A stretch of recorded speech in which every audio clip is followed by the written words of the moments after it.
अस्सलाम वालेकुम everyone, welcome back to my channel.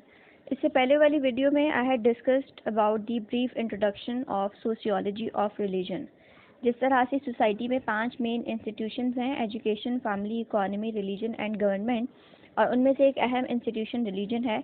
और साथ ही साथ सोशियोलॉजी की ब्रांचेस के अंदर भी एक अहम ब्रांच है जो कि डील करती है रिलीजन के साथ, that is sociology of religion.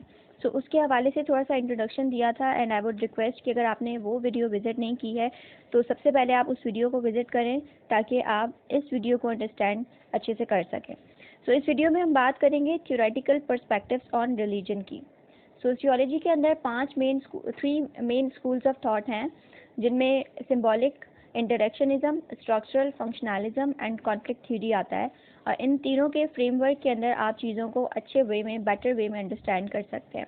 तो इस वीडियो में हम इन्हीं थियोरेटिकल पर्सपेक्टिव्स को अप्लाई करेंगे रिलीजन पे। सबसे पहले आप इस चार्ट को ज़रा देख लीजिए और इसको देख के आपको आइडिया हो जाएगा कि फंक्शनलिज्म एंड कॉन्फ्लिक्ट में कौन कौन से थिंकर्स आते हैं और वो किस तरह से, उनका बेसिकली विजन क्या है सोसाइटी के बारे में और वो किस तरह से चीज़ों को देख रहे होते हैं। और मज़ीद अगर आपको जानना है कि ये तीनों पर्सपेक्टिव है क्या, तो मेरे चैनल पे डिटेल के अंदर ये पर्सपेक्टिव्स मौजूद हैं, एप्लीकेशन और एग्जाम्पल के साथ आप जाकर विज़िट कर सकते हैं। तो बात करेंगे सबसे पहले कॉन्फ्लिक्ट थ्योरी एंड रिलीजन, यानी जो कॉन्फ्लिक्ट पर्सपेक्टिव है कार्ल मार्क्स का, वो रिलीजन के बारे में क्या कहता है। कार्ल मार्क्स के बारे में जब भी आप सुनते हैं और आपने कुछ और सुना ना हो, आपने ये जुमला ज़रूर सुना होगा जो उन्होंने पेश किया था, that was opiate of the masses. यानी कार्ल मार्क्स कहते थे कि रिलीजन एक ओपिएट है मासेस का। Karl Marx was basically organizing structural functionalism way of religion, और उस टाइम पे उन्होंने ये जुमला कहा था। और इस जुमले के पीछे बेसिकली उनकी पूरी एक कोटेशन है और उसमें से एक ये सेंटेंस है जो बड़ा फेमस है, that religion is the opiate of masses. और इसके पीछे 2 वजूहात थी। अगर आप इसको पॉजिटिव वे में देखें तो हमें पॉजिटिव इम्प्लिकेशन ये मिलती हैं कार्ल मार्क्स के हवाले से, दैट ओपीएम का बेसिकली मतलब होता है एक ड्रग जो कि ज़ख्मी लोग या बीमार लोग वगैरह यूज़ कर रहे होते हैं ताकि उनको पेन से सूदिंग इफेक्ट और काम मिल सके, कंफर्ट मिल सके, पेन कम हो सके। सो कार्ल मार्क्स के मुताबिक जो मज़हब होता है वो भी लोगों के लिए एक ओपीएम की तरह होता है, एक नशे की तरह होता है। किस तरह से कि लोगों को बहुत सारे सवालात के जवाबात मिसाल के तौर पे अगर नहीं मिल रहे तो वो उनको रिलीजन दे रहा होता है, या अगर वो प्रॉब्लम्स सफ़र कर रहे होते हैं तो उन प्रॉब्लम्स के आंसर्स या उनको एटलीस्ट सूदिंग इफेक्ट जो है वो अपने मज़हब से मिल रहा होता है। और इसकी मैं छोटी सी एक एग्जांपल दूंगी आपको। जैसे कुरान पाक के बारे में मुस्लिम्स के लिए कहा जाता है दैट ये बेसिकली कल्ब का, दिलों का सुकून है। सो अगर आप इसको सुनते जाएंगे तो आपको सुकून मिलता जाएगा। सो बेसिकली उसी तरह से रिलीजन भी एक फंक्शनिंग फैक्टर होता है, एक ओपीएम होता है मासेस के लिए।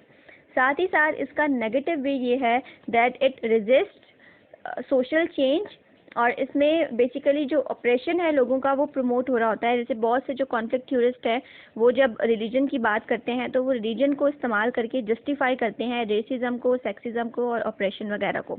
जैसे होमोसेक्सुअल्स हैं अगर, तो उनको अगर हम सोसाइटी में डिस्क्रिमिनेट करेंगे और उनको अगर हम राइट्स नहीं प्रोवाइड करेंगे, उनके साथ गलत करेंगे, तो हम आखिर में रिलीजन को ले आएंगे बीच में जस्टिफाई करने के लिए कि मज़हब होमोसेक्सुअलिटी की इजाज़त नहीं देता है, तो इस बिना पर हम उनके साथ डिस्क्रिमिनेशन कर रहे हैं। सो इन दैट वे इसके दोनों पॉजिटिव और नेगेटिव साइड्स हैं। अब बात करेंगे सिंबॉलिक इंटरेक्शनिज्म पर्सपेक्टिव की। सिंबॉलिक इंटरेक्शनिज्म पर्सपेक्टिव है क्या? इसका बेसिकली ये मतलब होता है कि सोसाइटी के अंदर कुछ खास सिंबल्स होते हैं और उन सिंबल्स को मीनिंग्स देके लोग एक दूसरे के साथ आपस में इंटरेक्ट कर रहे होते हैं, या दूसरे वे में हम ये कह सकते हैं कि लोग इंसानों को एक स्पेसिफिक लेबल देके या किसी इवेंट को या किसी भी चीज़ को एक स्पेसिफिक लेबल देके उसी हिसाब से फिर एक दूसरे के साथ इंटरेक्ट कर रहे होते हैं और उसे अंडरस्टैंड या इंटरप्रीट कर रहे होते हैं। तो यहाँ पे सिंबॉलिक इंटरेक्शनिज्म का ये मतलब है कि जो मज़हब है वो एक रेफरेंस ग्रुप के तौर पर लोगों के लिए काम आता है। यानी religion is labelled as a reference group. Reference group क्या होता है? एक ऐसा ग्रुप या एक ऐसा इंडिविजुअल या एक ऐसी कोई भी चीज़ जिसको लोग फॉलो करते हैं आइडियल समझ के। तो जाहिर है जिसका जो मज़हब होता है वो उसको आइडियल समझ के उसी की टीचिंग्स को फॉलो कर रहा होता है। एक ये वाला पॉइंट है। और दूसरा पॉइंट ये है कि लोग मुख्तलिफ चीज़ों के साथ सीक्रेट मीनिंग्स अटैच करके उनको सिंबल ऑफ सीक्रेट समझ के उनको इम्पॉर्टेंट समझ रहे होते हैं और उनकी वर्शिप करना स्टार्ट कर देते हैं। मिसाल के तौर पे अगर आप फेटिशिज्म वाले स्टेज की बात करें जो कि कॉम्टे ने दिया था, तो उसमें डिफरेंट चीज़ों को लोग बेसिकली एक सिंबल ऑफ सीक्रेट समझते थे कि हर चीज़ के अंदर कुछ सुपर नेचुरल पावर्स हैं। इसी तरह से अगर अभी की आप बात करें, जो क्रिश्चियंस का एक पर्टिकुलर साइन है, वो उनके लिए एक सिंबल है। हम उस सिंबल को देख के समझ जाते हैं कि ये कौन से मज़हब का है, या वो इनके लिए एक सिंबल ऑफ सीक्रेट मीनिंग है। तो इसी तरह से मज़हब के अंदर भी लोग डिफरेंट चीज़ों में सुपर नेचुरल पावर्स समझ के या उनको लेबलाइज करके एज अ सीक्रेट उनको सिंबल दे के और फिर उसी तरह से उनके साथ अटैच कर लेते हैं कुछ खास मीनिंग्स को। ये कुछ एग्जांपल्स हैं सिंबल्स और रिलीजन के हवाले से।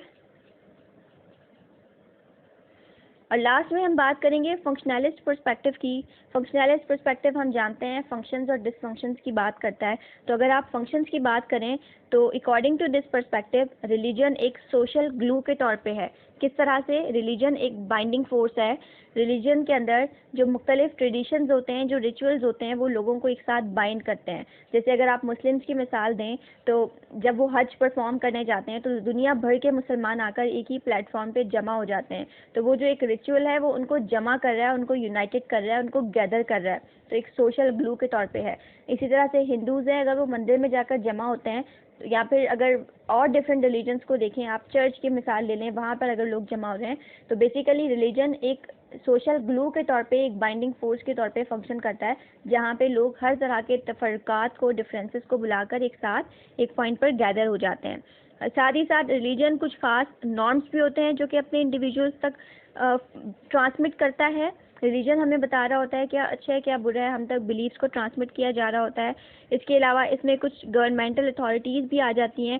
और अगर आप डिसफंक्शंस की बात करें तो सबसे पहले वही वाला पॉइंट है जो कि हमने कॉन्फ्लिक्ट में डिस्कस किया, that it basically resist social change. जब लोग एक मज़हब के मानने वाले होते हैं तो फिर वो किसी चेंज को एक्सेप्ट नहीं कर रहे होते। यानी कभी अगर आपने कल्चरल लैग का नाम सुना है, जिसमें ये होता है कि सोसाइटी के अंदर साइंस की वजह से कोई टेक्नोलॉजी, कोई चेंज आ गया, कोई वैक्सीन आ गई मिसाल के तौर पे, लेकिन आपका मज़हब कह रहा है कि नहीं, इसमें नशा है, इसमें ड्रग है, आप इसको इस्तेमाल नहीं कर सकते। तो वो जो गैप आ जाएगा, वो जो प्रॉब्लम आ जाएगा, बेसिकली वो प्रॉब्लम रिलीजन की वजह से होगा। यानी मज़हब की वजह से जब आप चीज़ों को टेकन फॉर ग्रांटेड ले रहे होते हैं तो आप बहुत सारी चीज़ों को नहीं एक्सेप्ट कर रहे होते। सो religion resist social change. And साथ ही साथ इसका एक और पॉइंट है that it enhances political conflict, जिसकी हम कॉन्फ्लिक्ट पर्सपेक्टिव में बात कर चुके हैं। सो ये था briefly application of theoretical perspectives on religion. मुझे उम्मीद है कि आपको ये पर्सपेक्टिव समझ आ गए होंगे and you are able to relate yourself. अब तक के लिए इतना ही। In the coming videos I will be uploading more videos related to sociology of religion. और अगर आपके कोई सजेशंस हैं, if you want me to make any of the topic of any video, so kindly give your suggestions or your feedbacks in the comment section. Thank you very much. Take care.